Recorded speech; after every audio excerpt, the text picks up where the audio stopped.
Hi friends, welcome to JV aspirants YouTube channel GK and current affairs. And ఇంకెవరైనా మన ఛానల్ని subscribe చేయకపోతే తప్పకుండా సబ్స్క్రైబ్ చేసుకోండి. అండ్ ఫర్దర్ అప్డేట్స్ మిస్ అవ్వకుండా ఉండాలంటే బెల్ ఐకాన్ కూడా క్లిక్ చేయండి. అప్పుడే మేము చేసే వీడియోలు మీకు నోటిఫికేషన్ రూపంలో వస్తాయి ఫ్రెండ్స్. ఓకే, అండ్ ఈ వీడియోలో మనము 2024 most important science and technology అయితే డిస్కస్ చేద్దాం. జనవరి నెలకు సంబంధించింది. ఇకపై మనం ప్రతి నెల వారీగా మళ్ళీ కంటిన్యూస్గా వీడియోలు అనేది చేద్దాము.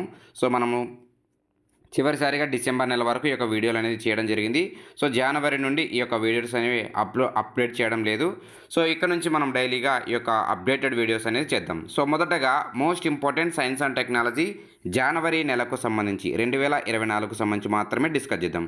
అండ్ దాని తర్వాత మనం ఫిబ్రవరి, మార్చ్, ఏప్రిల్ ఇలా వరుసగా చేద్దాం. ఎందుకంటే సైన్స్ అండ్ టెక్నాలజీ అనేది చాలా ఇంపార్టెంట్ ఇప్పుడు జరుగుతున్నటువంటి కాంపిటీషన్ ఎగ్జామ్లో. ఓకే, అండ్ దీనికి సంబంధించి సైన్స్ అండ్ టెక్నాలజీకి సంబంధించి 2023కు సంబంధించిన వీడియోలు కూడా ఆల్రెడీ చేశాము. ఆ వీడియోలు కూడా తప్పనిసరిగా చూడండి. ఎందుకంటే మీకు గ్రూప్ 2లో ఒక మెయిన్ సబ్జెక్ట్గా ఉంది ఈ యొక్క సైన్స్ అండ్ టెక్నాలజీ అనేది. అలాగే గ్రూప్ 1కు కూడా ఇది యూజ్ఫుల్గా ఉంటుంది ఫ్రెండ్స్. ఓకే, ఇక ఆలస్యం చేయకుండా టాపిక్లకి తెలుపుదాం. సైన్స్ అండ్ టెక్నాలజీ జనవరి 2024. ఈ వీడియో చూస్తున్న ప్రతి ఒక్కరు కూడా లైక్ కొట్టండి. అప్పుడే ఎక్కువ మందికి మన ఛానల్ అనేది కూడా గ్రోత్ అవుతుంది ఫ్రెండ్స్. ఓకే, ఇక్కడ ఫస్ట్ టాపిక్ వచ్చేసి తొలి డెజర్ట్ సైక్లోన్ 2024 విన్యాసాలు ప్రారంభం అనేటువంటి అంశం అయితే వార్తలు నిలిచింది. ఈ యొక్క విన్యాసాలకు సంబంధించి కూడా మీరు నేర్చుకోండి. ఎందుకంటే సైన్స్ అండ్ టెక్నాలజీలో అడుగుతాడు ఈ యొక్క విన్యాసాల్లో కొత్తగా ప్రవేశపెట్టినటువంటి ఏ ఆయుధాలు వినియోగించారు, లేదా ఏ యొక్క దాన్ని ఏమంటారు మనం naval ships, navy ships use చేశారు, ఇలాంటివి అడుగుతూ ఉంటారు. కాబట్టి అవన్నీ కూడా సైన్స్ అండ్ టెక్నాలజీలో అడుగుతారు. మీకు ఒక అపోహ ఉంటుంది, విన్యాసాలు మీకు సైన్స్ అండ్ టెక్నాలజీలో అడగరులే అని చదువుకోకుండా కొంతమంది మిస్అండర్స్టాండ్ చేసుకుంటారు. అది తప్పు. ఈ యొక్క విన్యాసాలకు సంబంధించి కూడా సైన్స్ అండ్ టెక్నాలజీలోకి వస్తుంది. ఎందుకంటే కొన్నిసార్లు అధునాతనమైనటువంటి పరికరాలు యూజ్ చేస్తారు కదా, అది కూడా మీకు సైన్స్ అండ్ టెక్నాలజీలో భాగమే. కాబట్టి ఇది కూడా చదువుకోండి, మీకు యూజ్ అవుతుంది. ఇక్కడ తొలి డెజర్ట్ సైక్లోన్ విన్యాసాలు అన్నారు. ఫస్ట్ విన్యాసాలు కాబట్టి ఇంపార్టెంట్ ఇది. ఏ రెండు దేశాల మధ్య జరిగాయి అని అడుగుతారు. భారత్ మరియు యునైటెడ్ అరబ్ ఎమిరేట్స్ దేశాల మధ్య, ఈ రెండు దేశాల మధ్య డెజర్ట్ సైక్లోన్ విన్యాసాలు జరిగాయి జనవరిలో. ఓకే, ఇక్కడ ఎక్కడ జరిగాయి అని అడుగుతారు. మీకు రాజస్థాన్లో జరిగాయి ఈ యొక్క ఫస్ట్ ఎడిషన్ విన్యాసాలు. మహాజాన్ అనేటువంటి ఒక ప్రాంతంలో ఈ యొక్క జాయింట్ మిలిటరీ విన్యాసాలు అనేవి జరిగాయి. దాదాపు 2 వారాల పాటు ఈ యొక్క విన్యాసాలు అనేవి జరిగాయి. అండ్ ఇక్కడ చూడండి, ఒక ఇంపార్టెంట్ నోటు, డెజర్ట్ ఈగల్ అలాగే గల్ఫ్ స్టార్ విన్యాసాలు కూడా ఇండియా మరియు యుఏఈ దేశాల మధ్య జరుగుతాయి. ఇక్కడ చూడండి, డెజర్ట్ ఈగల్ అనేది ఒక ఎయిర్ ఫోర్స్ విన్యాసాలు, అలాగే గల్ఫ్ స్టార్ అనేవి ఒక నేవీ విన్యాసాలు. ఒక్కోసారి ఇవి ఏ రకమైనటువంటి విన్యాసాలు అని అడుగుతారు ఎగ్జామ్ పాయింట్ ఆఫ్ వ్యూలో, కాబట్టి గుర్తుపెట్టుకోండి మీకు. ఓకే, నెక్స్ట్ సైటిసైన్ అనేటువంటి ఒక ఔషధము లేదా అది ఒక అంశం అనేది వార్తలు నిలిచింది ఇటీవల కాలంలో. ఏంటి ఈ యొక్క సైటిసైన్ అనేది ఏంటంటే అర్జెంటీనాకు చెందినటువంటి శాస్త్రవేత్తలు, ఇంపార్టెంట్. ఏ దేశ శాస్త్రవేత్తలు కనుగొన్నారు ఈ యొక్క ఔషధము లేదా వ్యాక్సిన్, ఇలాంటివి మీకు ఎగ్జామ్లో డైరెక్ట్ క్వశ్చన్ అడుగుతారు ఒక్కోసారి. ఇక్కడ సైటిసైన్ అనేటువంటి పదార్థము ఏ దేశంతో సంబంధం ఉందంటే ఇక్కడ అర్జెంటీనా దేశానికి సంబంధించినది. ఇక్కడ ఏంటంటే అర్జెంటీనాకు చెందినటువంటి శాస్త్రవేత్తలు మొక్కల నుండి తీసినటువంటి సైటిసైన్ అనేటువంటి ఒక పదార్థము. ఇది ఎక్కడి నుంచి తీశారంట, మొక్కల నుండి తీశారు. ఈ యొక్క పదార్థమును మాత్రాల రూపంలో తీసుకుంటే ధూమపానాన్ని వదిలించుకోవచ్చు అనేటువంటి ఒక అంశాన్ని అయితే తెలపడం జరిగింది. ఇంపార్టెంట్, నవ్వేడేస్ ప్రతి ఒక్కరు కూడా ఈ యొక్క స్మోకింగ్కి అలవాటు పడ్డారు. కాబట్టి దాన్ని తగ్గించడం కోసం, దాన్ని నివారించడం కోసం, ఒక రకంగా కొద్ది శాతం మేరకు తగ్గించడం కోసం ఈ యొక్క సైటిసైన్ అనేటువంటి పదార్థం ఉపయోగపడుతుందని ఎవరు తెలిపారంటే అర్జెంటీనాకు చెందినటువంటి శాస్త్రవేత్తలు. ఓకే, డైరెక్ట్ క్వశ్చన్స్ అడుగుతారు ఇలాంటివి మీకు ఎగ్జామ్ పాయింట్ ఆఫ్ వ్యూలో. Next topic new generation launch vehicle. Science and technology మీరు డెఫినెట్గా గుర్తుపెట్టుకోవాల్సిన అంశం ఏంటంటే ఇస్రో వార్తలో నిలుస్తుంది, అలాగే DRDO వార్తలో నిలుస్తుంది, అలాగే భారత్ డైనమిక్స్ లిమిటెడ్, ఇలాంటివి నేవీకి సంబంధించిన అంశాలు అయితేనేమి, మిలిటరీ విన్యాసాలు ఏవైతే ఉంటాయో అవన్నీ కూడా ఇంపార్టెంట్ ఇక్కడ. ఇక్కడ ఇస్రో వార్తల నిలిచింది కాబట్టి దానికి సంబంధించింది ఏది రిలేటెడ్ అంటే న్యూ జనరేషన్ లాంచ్ వెహికల్. ఒక్కోసారి NGLV అంటే ఏంటి ఫుల్ ఫామ్ అడుగుతారు. NGLV ఏంటంటే న్యూ జనరేషన్ లాంచ్ వెహికల్. ఏంటంటే భారీ ప్రయోగాలకు తెరదీసినటువంటి ఇస్రో అందుకు తగ్గట్టుగా అత్యాధునికమైనటువంటి రాకెట్ను తయారు చేసింది. దాని పేరు ఏంటంటే న్యూ జనరేషన్ లాంచ్ వెహికల్. ఇప్పటి వరకు మనకు SLV చూసాము, ASLV, PSLV, ఇలాంటి GSLV అన్నీ చూసాము. బట్ ఇప్పుడు లేటెస్ట్గా ఏది తీసుకొచ్చిందంటే NGLV. ఎన్జిఎల్వి. సో దీన్ని దాదాపు ఎన్ని కోట్ల వ్యయంతో నిర్మిస్తున్నారంటే 1798. ఇది జస్ట్ ఒక అంచనా మాత్రమే. ఒక్కోసారి ఇది అమల్లోకి వచ్చిన తర్వాత దీన్ని ప్రయోగాత్మకంగా చేపట్టిన తర్వాత దాని వాస్తవ ధర అయితే తెలుస్తుంది ఫ్రెండ్స్. ఓకే. అండ్ వాస్తవానికి 2008లోనే కేంద్ర ప్రభుత్వం దీనికి ఆమోదం తెలిపింది. అండ్ చాలా అంశాల ఇయర్స్ తర్వాత లేటెస్ట్గా దీనికైతే ఆమోదం తెలపడం జరిగింది. దీన్ని ప్రజెంటు 1798 కోట్ల రూపాయలైతే దీనికి కేటాయించడం జరిగింది. New generation launch vehicle. So ముఖ్యంగా ఇది 20,000 కేజీలు 20,000 కేజీలు 10,000 కేజీలు బరువు గల ఉపగ్రహాలను దీని ద్వారా ప్రయోగిస్తారు ఈ యొక్క ఎన్జిఎల్వి ద్వారా. సో ఎన్జిఎల్వి విశేషాలు ఒకసారి చూస్తే మనము దీని యొక్క ఎత్తు వచ్చేసి 75 మీటర్లు, వెడల్పు వచ్చేసి 5 మీటర్లు. సో ఇలాంటివి చాలా బ్రీఫ్గా చూడాలి మీరు, ఎందుకంటే ఒక్కోసారి అడుగుతారు జతపరచు అంశాలు, లేదంటే సరైనది సరికానిది ఇలాంటివి ఎక్కువ అడుగుతాను మీకు ప్రశ్నలు కూడా. సో ఇక్కడ ప్రయోగ సమయంలో దీని యొక్క బరువు ఎంత ఉంటుందంటే 600 నుంచి 700 టన్నుల బరువు ఉంటుంది. అండ్ దీన్ని ఎన్ని దశలో ప్రయోగిస్తారంటే ఇంపార్టెంట్ చూడండి, ఇది పాయింట్ ఇంపార్టెంట్. ఇదే అని కాదు, ఏ రాకెట్ అయినా సరే దాని ప్రయోగ దశలు ఎన్ని అని తెలుసుకోండి ముఖ్యంగా మీరు. ఓకే. సో ఇక ఎన్జిఎల్వి అనేది ఎన్ని దశలు ఉంటుంది, 3 దశల్లో ప్రయోగిస్తారు. అండ్ ఇది వచ్చేసి దీనికి 6 స్టార్ పాన్ బూస్టర్లు ఉంటాయి, 6 స్టార్ పాన్ బూస్టర్లు ఉంటాయి. అండ్ ఇది వచ్చేసి ఫాల్కన్ రాకెట్స్, అలాగే అట్లాస్ వి, అలాగే ప్రోటాన్ ఎం, అలాగే లాంగ్ మార్చ్ 58 రాకెట్లకు ధీటుగా ఈ యొక్క ఎన్జిఎల్వి అనేది పనిచేస్తుంది. అండ్ దీన్ని వచ్చేసి ముఖ్యంగా 2030-35 నాటికి బరువైన ఉపగ్రహాలకు దీన్ని ప్రయోగించాలని ఒక అంచనా అయితే ఉంది. బట్ దాన్ని ఎప్పుడు లాంచ్ చేస్తారనేది డెఫినెట్గా తెలియదు. జస్ట్ 2030 to 35 అని ఉంది మనకు. ఓకే. సో అయితే ఇప్పటి వరకు ఇస్రో ఎన్ని రాకెట్లను వినియోగించింది అనే అంశాలను ఒకసారి పరిశీలిస్తే ఎస్ఎల్వి శాటిలైట్ లాంచ్ వెహికల్ అని పిలుస్తారు ఎస్ఎల్వి. అండ్ అలాగే ఏఎస్ఎల్వి ఆగ్యుమెంటెడ్ లేదా అడ్వాన్స్డ్ శాటిలైట్ లాంచ్ వెహికల్ అని పిలుస్తారు. అలాగే PSLV polar satellite launch vehicle మీకు తెలిసిన విషయమే. అలాగే GSLV geosynchronous launch vehicle అని తెలుసు. అలాగే జిఎస్ఎల్వి LVM-3 అని తెలుసు. అలాగే ఇంకొకటి వచ్చేసి SLV-3, ఇది ఇంపార్టెంట్, ఇది కూడా లేటెస్ట్గా ప్రారంభించారు. SSLV అంటే small satellite launch vehicle. And లేటెస్ట్గా వచ్చేసి NGLV new generation launch vehicle. Important, ఇవన్నీ కూడా మీకు సైన్స్ అండ్ టెక్నాలజీలో అడుగుతారు ఫ్రెండ్స్. ఓకే. అండ్ నెక్స్ట్ మరొకసారి ఇస్రో వార్తలో నిలిచింది. తొలిసారిగా ఫాల్కాన్ రాకెట్లో ఇస్రో శాటిలైట్ అనేది ప్రయోగించడం జరిగింది. అండ్ ఫాల్కాన్ అంటే మీకు తెలుసు కదా, ఫాల్కాన్ వచ్చేసి స్పేస్ ఎక్స్కి సంబంధించినటువంటి ఆ యొక్క సంస్థకు చెందినటువంటి ఒక రాకెట్, స్పేస్ ఎక్స్కి సంబంధించింది. ఆ యొక్క రాకెట్లో తొలిసారిగా ఇస్రోకు సంబంధించిన ఒక శాటిలైట్ను ప్రయోగించడం జరిగింది. సో ప్రయోగించనున్నారు త్వరలో. అండ్ దానికి సంబంధించినటువంటి విషయాలు ఒకసారి చూస్తే మనం 4,700 కేజీల బరువు అయినటువంటి ఒక భారీ ఉపగ్రహాన్ని ఈ యొక్క కక్షలో ప్రవేశపెట్టేందుకు స్పేస్ ఎక్స్కి సంబంధించినటువంటి ఫాల్కాన్ రాకెట్ను తొలిసారిగా ఈ యొక్క ఇస్రో అయితే వాడుకోవడం జరుగుతుంది. ఈ యొక్క 4,700 కేజీల బరువు ఉన్నటువంటి దాన్ని. ఓకే. అండ్ దీన్ని నింగిలోకి పంపనున్నారు. దేని ద్వారా అంటే GSAT-20ను, ఈ యొక్క GSAT-20ను నింగిలోకి పంపనున్నారు ఈ యొక్క ఫాల్కన్ రాకెట్ ద్వారా. అండ్ దీనికి సంబంధించిన ఇంపార్టెంట్ నోట్ అయితే ఒకసారి చూద్దాము. సో ఇస్రోకు చెందినటువంటి GSLV MK3 అనేటువంటి రాకెట్ దాదాపు 4,000 కేజీల పేలోడ్లు మాత్రమే మోసుకెళ్ళగలదు. అండ్ దానికి మించి అంటే 4,000 కేజీలకు మించి అయితే ఈ యొక్క GSLV అనేది ప్రయోగించబడదు. అందుకనే ఈ యొక్క ఫాల్కన్ రాకెట్ను ఉపయోగించడం జరుగుతుంది. అండ్ ఈ యొక్క ఫాల్కన్ రాకెట్ వచ్చేసి దాదాపు 8,300 కేజీల పేలోడ్ను మోసుకెళ్ళగలదు. అందుకనే ఈ యొక్క ఫాల్కన్ రాకెట్ను ఇస్రో వినియోగించనుంది. అండ్ దీని త్వరలో కూడా ప్రవేశపెట్టున్నారు. ఇది ఇంపార్టెంట్ ఫ్రెండ్స్, గుర్తుపెట్టుకోండి. And next PSLV C-58. So ISRO 2024 జనవరి 1న అయితే దీన్ని ప్రయోగించడం జరిగింది. 2024 జనవరి 1న. అండ్ దీనికి సంబంధించిన పూర్తి ఇన్ఫర్మేషన్ ఆల్రెడీ మనం ఒక వీడియోలో అయితే చేయడం జరిగింది. సో ఒకసారి ఇక్కడ సింపుల్గా చూద్దాం. PSLV C-58ను ఎప్పుడు ప్రవేశపెట్టిందంటే ఇస్రో 2024 జనవరి 1న తిరుపతి జిల్లాలో ఉన్నటువంటి సతీష్ ధావన్ స్పేస్ సెంటర్ నుండి ఈ యొక్క PSLV C-58ను ఈ యొక్క ప్రయోగాన్ని విజయవంతంగా జరపడం జరిగింది.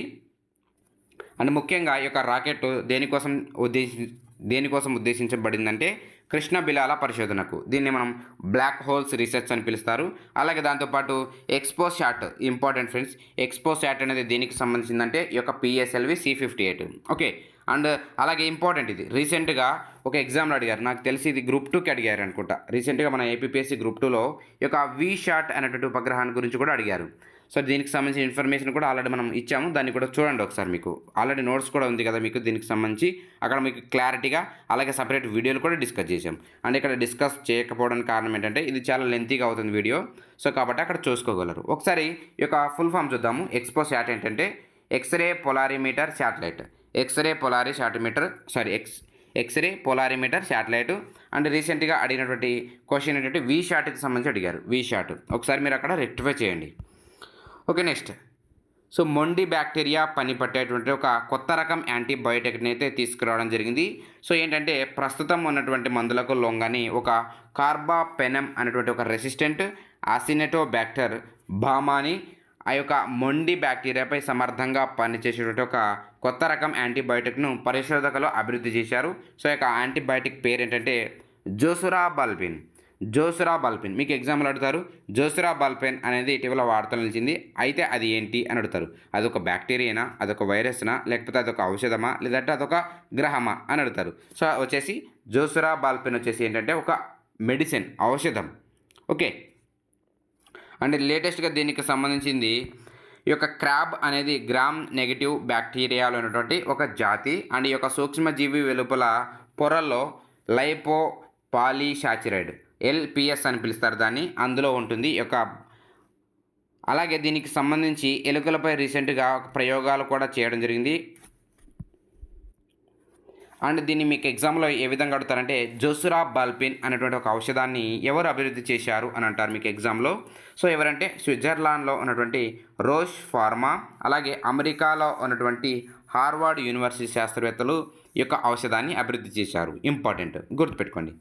And next, so Aditya L1. So Aditya L1లో ఎల్ అంటే మీనింగ్ ఏంటి అని అంటారు. సో ఎల్ అంటే ఏంటంటే లగ్రాంజ్ పాయింట్. ఈ యొక్క ఆదిత్య L1 అనేది ఒక లగ్రాంజ్ పాయింట్లకి వెళ్ళింది అనేది వార్తలో నిలిచింది. సో సూర్యునిపై సౌరజ్వాలలు, కరోనల్ మాస్ ఎజెక్షన్ తదితర విషయాలను అధ్యయనం చేయడానికి ఈ యొక్క ఆదిత్య L1ను ఎప్పుడు చేపట్టారంటే 2023 సెప్టెంబర్ 2న ప్రయోగించారు. ఇవన్నీ డేట్స్ చాలా చాలా ఇంపార్టెంట్, మీరు కన్ఫ్యూజ్ అవ్వకూడదు. ఎందుకంటే మీకు ఈ యొక్క సరైనది ఏది, సరికానిది ఏది, ఈ స్టేట్మెంట్స్ ఉంటాయి కదా, అందులో అడుగుతారు ఏ రోజున ప్రవేశపెట్టారు, ఏ రోజున అనేది చాలా ఇంపార్టెంట్, గుర్తుపెట్టుకోండి. ఆదిత్య L1 కానీ, అలాగే రీసెంట్గా జరిగిన చంద్రయాన్ 3 గురించి కానీ ఇవన్నీ కూడా అడుగుతారు డెఫినెట్గా ఎగ్జామ్ పాయింట్ ఆఫ్ వ్యూలో. ఓకే, అండ్ ఆదిత్య L1 ప్రయోగాన్ని దేని ద్వారా చేపట్టారంటే పిఎస్ఎల్వి C57 ద్వారా ప్రయోగించారు. అండ్ దీనికి సంబంధించిన పూర్తి ఇన్ఫర్మేషన్ ఆల్రెడీ మన వీడియోలో కూడా చెప్పడం జరిగింది. ఒకసారి అక్కడ కూడా చూడండి, మీకు సైన్స్ అండ్ టెక్నాలజీ అనేది ఉంటుంది కదా, అక్కడ చూసేయండి, మీకు ఫుల్గా అర్థమవుతుంది. Okay friends, and next point చూద్దాం. సో ఇక్కడ కమలం ఆకృతిలో చైనా ఒక కొత్త ఉపగ్రహాన్ని అయితే చేపట్టడం జరిగింది. సో మీకు ఎగ్జామ్లు అడుగుతారు, ఇటీవల ఏ దేశము కమలం ఆకృతిలో ఒక కొత్త ఉపగ్రహాన్ని చేపట్టింది అని డైరెక్ట్ క్వశ్చన్ అడుగుతారు. సో ఏ దేశం అంటే చైనా దేశము. అండ్ ఆ యొక్క ఉపగ్రహం పేరు ఏంటి అని అడుగుతారు. సో ఆ యొక్క ఉపగ్రహం పేరు ఏంటంటే ఐన్స్టీన్ ప్రోబు లేదా దాన్ని ఈపీ అని పిలుస్తారు, ఐన్స్టీన్ ప్రోబు. అండ్ దీని యొక్క బరువు వచ్చేసి 1.45 టన్నులు. Okay, important. దేనికోసం దీన్ని తీసుకురావడం జరిగిందంటే విశ్వంపై పరిశోధనల కోసం, ఈ యొక్క అంతరిక్షం ఏదైతే ఉంటుందో దానిపై రీసెర్చ్ కోసం అయితే ఈ యొక్క చైనా దేశము ఈ యొక్క ఐన్స్టీన్ ప్రోబ్ అనేటువంటి ఉపగ్రహాన్ని అయితే చేపట్టడం జరిగింది. ఓకే, అండ్ మీకు ఒక్కోసారి అడుగుతారు ఈ యొక్క దేని ద్వారా, ఏ రాకెట్ ద్వారా దీన్ని చేపట్టారంటే లాంగ్ మార్చ్ 2C అనేటువంటి రాకెట్ ద్వారా ఈ యొక్క ఐన్స్టీన్ ప్రోబ్ అనేటువంటి ఉపగ్రహాన్ని ప్రయోగించడం జరిగింది. అండ్ ఈ యొక్క ఉపగ్రహానికి దాదాపు 12 రెక్కలు ఉంటాయి. అండ్ నెక్స్ట్ టాపిక్ చూద్దాం. సో ఇంపార్టెంట్, DRDO ఒక నూతన అసాల్ట్ రైఫిల్ని తీసుకురావడం జరిగింది. దాని పేరేంటి అని అడుగుతారు మీకు ఎగ్జామ్ డైరెక్ట్గా. సో ఉగ్రం. సో ఇటీవల వార్తల్లో నిలిచినటువంటి ఉగ్రం అనేది అని అడుగుతారు, డాష్ అని అంటారు. సో ఇది ఒక సూపర్ కంప్యూటర్, ఇది ఒక ఆర్టిఫిషియల్ ఇంటెలిజెన్స్ రోబో, లేదా ఒక ఉపగ్రహము, లేదా ఇదొక అసాల్ట్ రైఫిల్ అని అడుగుతారు. సో కరెక్ట్ ఆన్సర్ వచ్చేసి అసాల్ట్ రైఫిల్ అనమాట. ఓకే, దీన్ని తయారు చేసింది ఎవరంటే డిఫెన్స్ రీసెర్చ్ డెవలప్మెంట్ ఆర్గనైజేషన్, మన భారతదేశానికి చెందినటువంటి ఒక అత్యున్నత పరిశోధన సంస్థ ఇది. అండ్ దీని యొక్క అసాల్ట్ రైఫిల్ సంబంధించి, ఉగ్రం సంబంధించింది ఏంటంటే ఈ యొక్క armament research and development establishment అయినటువంటి సంస్థ దీన్ని రూపొందించడం జరిగింది. అంటే ఇది కూడా ఒక DRDOకు చెందినటువంటి ఒక అనుబంధ సంస్థ. Okay friends, and DRDO present చైర్మన్గా ఎవరున్నారు, సమీర్ వి కామత్ ఉన్నారు. అండ్ డిఆర్డిఓ వచ్చేసి 1958లో ఏర్పడింది. అండ్ హెడ్ క్వార్టర్ వచ్చేసి న్యూ ఢిల్లీలో ఉంటుంది friends. Okay. And assault rifle దీనికి ఉపయోగం ఏంటి? షూటర్స్కి ఉపయోగిస్తారు కదా. సో దానికి సంబంధించి లేటెస్ట్ ఒక టెక్నాలజీతో రూపొందించారు దీన్ని. ఓకే. నెక్స్ట్, చందమామపైకి ల్యాండర్ను ప్రయోగించింది ఈ యొక్క అమెరికా. సో ఆ యొక్క ల్యాండర్ పేరు ఏంటి అని అడుగుతారు మీకు ఎగ్జామ్లో. పెరిగ్రీన్. సో వాస్తవానికి ఈ యొక్క పెరిగ్రీన్ ప్రయోగం అనేది కూడా విఫలమైంది. సో కాబట్టి దీనికి సంబంధించి ఎగ్జామ్లో ఏ విధంగా అడుగుతారంటే పెరిగ్రీన్ అనేటువంటి ల్యాండర్ను ఏ దేశము ఇటీవల ప్రయోగించిందంటే డైరెక్ట్ క్వశ్చన్ ఆన్సర్ వచ్చేసి అమెరికా దేశము. ఓకే, ఇంపార్టెంట్ అంతే. నెక్స్ట్ టాపిక్ చూద్దాం. ఈ యొక్క స్క్రీన్ షాట్ అనేది సరిగ్గా లేదు. సో ఒకసారి చూద్దాము. సో వినూత్నమైనటువంటి కోవిడ్ వ్యాక్సిన్ అయితే తీసుకురావడం జరిగింది. సో ఆ యొక్క వ్యాక్సిన్ పేరు ఏంటంటే RS2. సో దీన్ని రూపొందించినటువంటి సంస్థ ఏంటంటే బెంగళూరులో ఉన్నటువంటి Indian institute of science technology Bengaluru శాస్త్రవేత్తలు దీన్ని తీసుకొచ్చారు. సో మీకు ఎగ్జామ్లో అడతారు RS2 అనేది దేనికి సంబంధించినటువంటి వ్యాక్సిన్ అని అంటారు. సో ఇది వచ్చేసి COVID-19 మనకు ఈ యొక్క ప్రపంచానికి బీభత్సంగా చూపించింది మీకు తెలిసిన విషయమే COVID-19. సో దానికి సంబంధించినదే ఈ యొక్క vaccine RS2. Okay, important. Next చూద్దాం.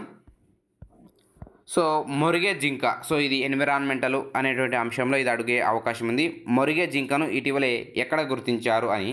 సో ఇది వచ్చేసి సీతా నది టైగర్ రిజర్వ్. సో సీతా నది టైగర్ రిజర్వ్ ఎక్కడ ఉంది అంటే ఛత్తీస్గఢ్లో ఉంది. సో ఎందుకు వార్తలు ఇచ్చిందంటే మొరిగే జింకను అక్కడ గుర్తించారు. అండ్ ఇది వచ్చేసి ఈ యొక్క మొరిగే జింకను ఏమని పిలుస్తారంటే స్థానికంగా లేదంటే సైంటిఫికల్గా మౌన్ జాక్ డీర్ అని పిలుస్తారు. అలాగే ఇండియన్ కాకడ్ అని పిలుస్తారు. అలాగే బార్కింగ్ డీర్ అని పిలుస్తారు. సో ఎందుకు దీన్ని బార్కింగ్ డార్ అని పిలుస్తారంటే కుక్కలా అరుస్తుంది ఇది. సో అందుకని దీన్ని మొరిగే జింక అని పిలుస్తారు. ఇంపార్టెంట్. ఎక్కడ కనిపించింది అని మీకు ఎగ్జామ్ పెడతారు.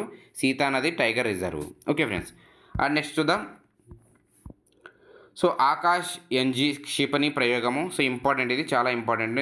ఎందుకంటే ఇలాంటి ప్రయోగాలు వచ్చినప్పుడు మీకు ఎగ్జామ్ పాయింట్ ఆఫ్ వ్యూలో ఎక్కడ ప్రయోగించారు అండ్ దీని యొక్క ఇంపార్టెన్స్ ఏంటి అని అడుగుతారు. సో ఇక్కడ వచ్చేసి దేశ సైనిక సంపత్తిని బలోపేతం చేసే కొత్త రకమైనటువంటి ఆకాష్ NG అనేటువంటి క్షిపణి ప్రయోగము విజయవంతమైంది.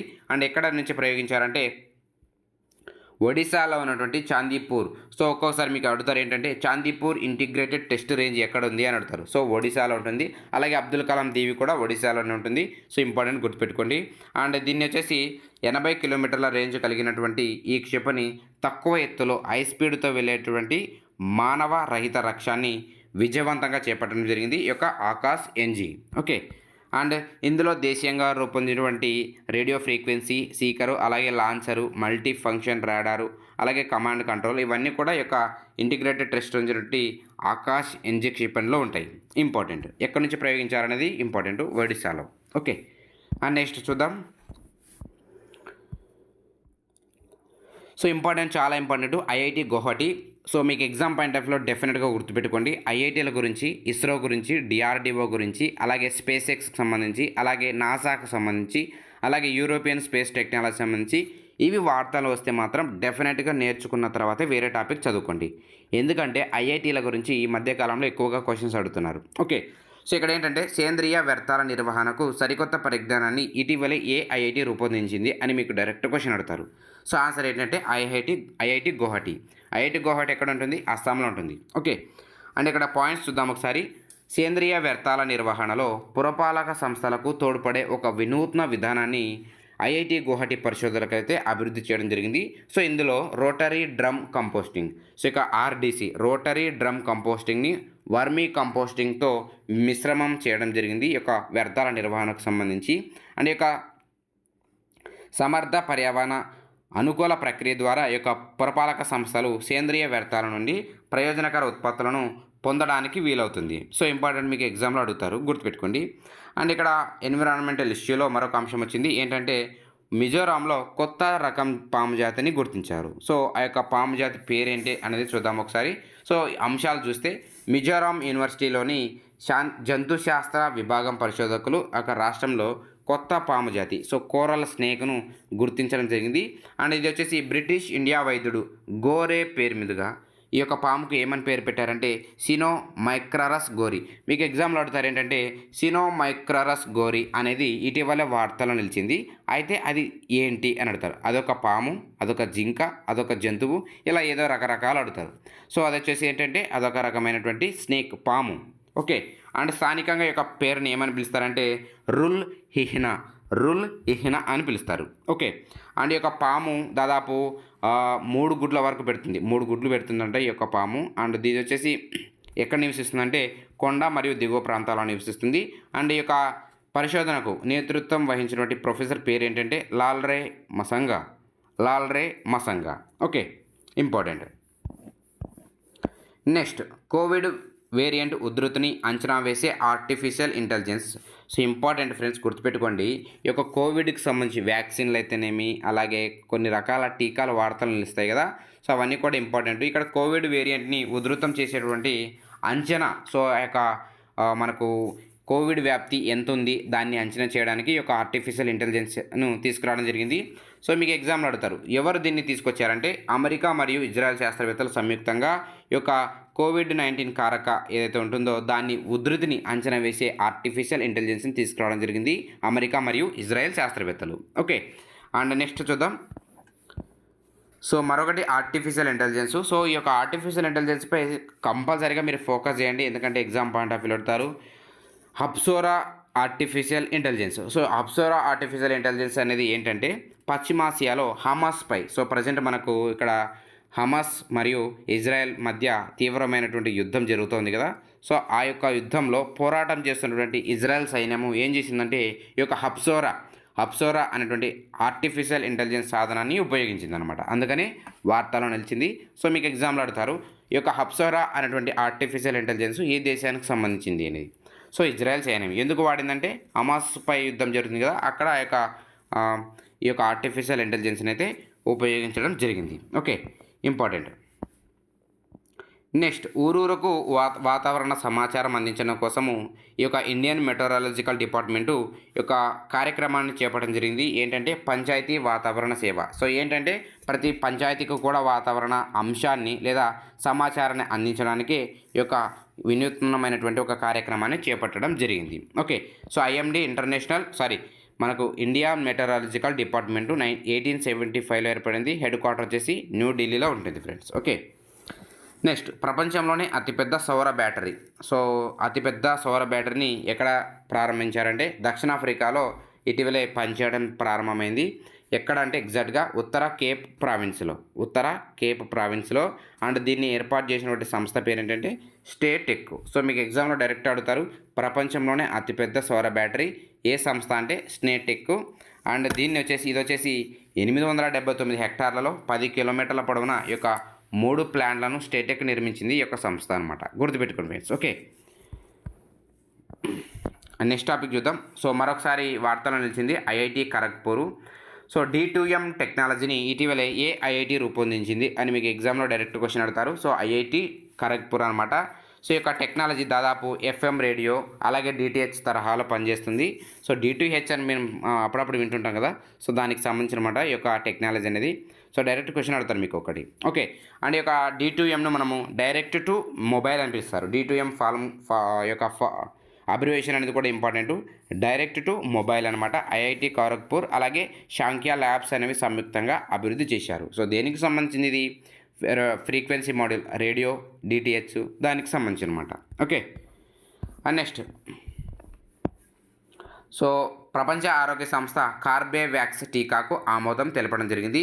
సో ఇక కార్బేవ్యాక్స్, సో మనం ఇందాక డిస్కస్ చేసాంగా, టీకాలకు సంబంధించి డెఫినెట్గా గుర్తుపెట్టుకోండి, సైన్స్ అండ్ టెక్నాలజీలో ఇంపార్టెంట్. కార్బేవ్యాక్స్ అనేటువంటి దానికి ఆమోదం తెలపడం జరిగింది. సో ఎవరు దీన్ని అభివృద్ధి చేశారంటే బయోలాజికల్ ఈ లిమిటెడ్. సో దానికి ఆమోదం తెలపడం జరిగిందనమాట ఈ యొక్క వరల్డ్ హెల్త్ ఆర్గనైజేషన్. దేనికి సంబంధించిందంటే ఈ యొక్క కోవిడ్ వ్యాక్సిన్. ఓకే, అంతే దీనికి సంబంధించిన ఇన్ఫర్మేషను. అండ్ సో ఈ యొక్క ప్రోటీన్ సబ్ యూనిట్ ప్లాట్ఫామ్పై ఇంపార్టెంట్ ఫ్రెండ్స్, ఇది ఈ పాయింట్ డిస్కస్ చేద్దాం మనం ఇక్కడ. సో ఇది ప్రోటీన్ సబ్ యూనిట్ ప్లాట్ఫామ్పై ఇంపార్టెంట్. ప్రోటీన్ సబ్ యూనిట్ ప్లాట్ఫామ్పై మన దేశంలో తయారైనటువంటి తొలి టీకా ఏది అని అడుగుతారు. కార్బేవ్యాక్స్ బయోలాజికల్ ఈ లిమిటెడ్స్ అనేది దీన్ని అభివృద్ధి చేయడం జరిగింది. అండ్ ఈ యొక్క టీకాను 18 ఏళ్లకు మించిన వారికి బూస్టర్ డోసు కింద అనుమతించే అవకాశం కూడా ఉంటుంది. Okay friends. అండ్ నెక్స్ట్ మరొకసారి ఐఐటి ఖరగ్పూర్ ఇంపార్టెంట్, డెఫినెట్గా ఇంపార్టెంట్.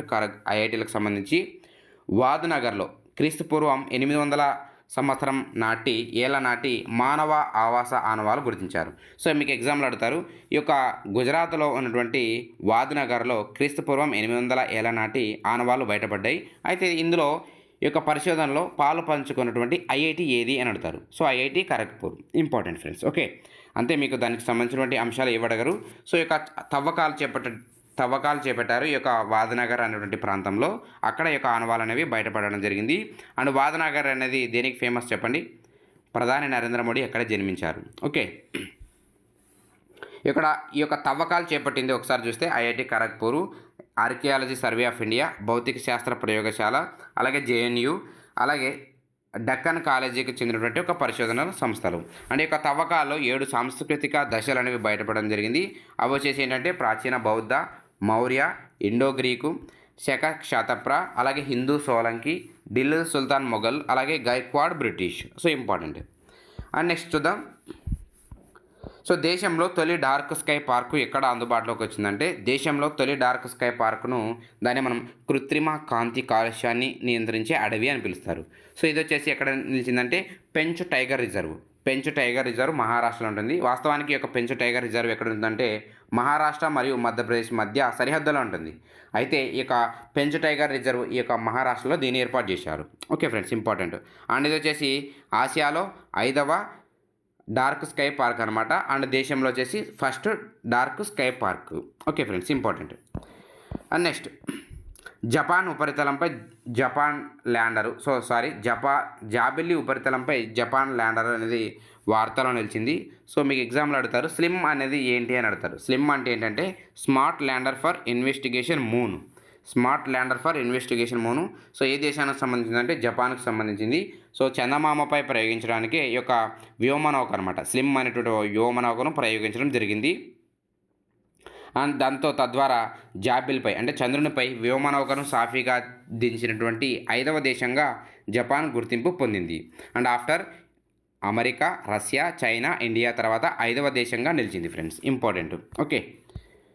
అండ్ నెక్స్ట్ ప్రపంచంలో తొలిసారి ల్యాబ్లో తయారు చేసినటువంటి బీఫ్ అమ్మకం. సో ఇలాంటివి తొలిసారి అయినటువంటి అంశాలు మీకు సైన్స్ అండ్ టెక్నాలజీలో అడుగుతూ ఉంటారు. ప్రపంచంలోనే తొలిసారిగా ల్యాబ్లో తయారు చేసేటువంటి పశు మాంస ఖండిక, దాన్ని స్టీక్స్ అని పిలుస్తారు. ఆ యొక్క విక్రయానికి ఇజ్రాయెల్ ఆరోగ్య శాఖ ఆమోదం తెలపడం జరిగింది. ఏ సంస్థ కంటే అలెఫ్ ఫార్మ్స్ సంస్థకు ఆమోదం తెలపడం జరిగింది. ఇంపార్టెంట్. నెక్స్ట్ సో నైట్రోజన్తో మరణశిక్ష అమలు చేసేటువంటి ప్రపంచంలో తొలి దేశం ఏది అని అడుగుతారు. సో ఏ దేశం అంటే అమెరికా దేశము. సో ఆ యొక్క కెన్నెత్ యూజిన్ స్మిత్ ఆ యొక్క దోషి పేరు ఏంటంటే, వాస్తవానికి ఒక కేసుకు సంబంధించి ఈ యొక్క అమెరికా ఒక వినూత్నమైనటువంటి శిక్షను విధించాలనుకుంది. ఆ యొక్క వినూత్నమైనటువంటి శిక్ష ఏంటంటే నైట్రోజన్ వాయువుతో చంపేశారనమాట, మరణశిక్ష విధించారు. సో ఆ యొక్క ప్రపంచంలో తొలి కేసు అనమాట ఇది. అండ్ తొలి మరణం కూడా ఇదే. ఆ యొక్క కేసు ఆ యొక్క శిక్ష ఖైదీ పేరు ఏంటంటే, లేదా మరణశిక్ష అనుభవించినటువంటి వ్యక్తి పేరు ఏంటంటే కెన్నెత్ యూజిన్ స్మిత్ అని గుర్తుపెట్టుకోండి.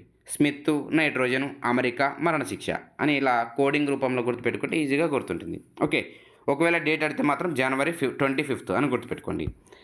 Next IIT Madras. సో ఇక శ్వాసతోనే ఫోన్ అన్లాక్. ఈ యొక్క ఐఐటి మద్రాస్ వాళ్ళు ఏం చేశారంటే, ఇన్ని రోజులు బయోమెట్రిక్ అలా యూజ్ చేసేవాళ్ళు కదా, ఇకపై ఫోన్ అన్లాక్ చేయడానికి కేవలం శ్వాస, ఈ యొక్క ముక్కు శ్వాస ఏదైతే ఉంటుందో దాని ద్వారా అన్లాక్ చేయొచ్చు అని తెలపడం జరిగింది. ఎవరంటే ఐఐటి మద్రాస్. ఇంపార్టెంట్, గుర్తుపెట్టుకోండి ఫ్రెండ్స్. ఓకే, సో ఇది మనకు 2024 జనవరికి సంబంధించి most important science and technology. And ఈ వీడియో మీకు నచ్చినట్లయితే తప్పకుండా మీ ఫ్రెండ్స్కి షేర్ చేయండి అండ్ మాకు సపోర్ట్ చేస్తున్నాను friends. And thank you for watching this video. Thank you very much.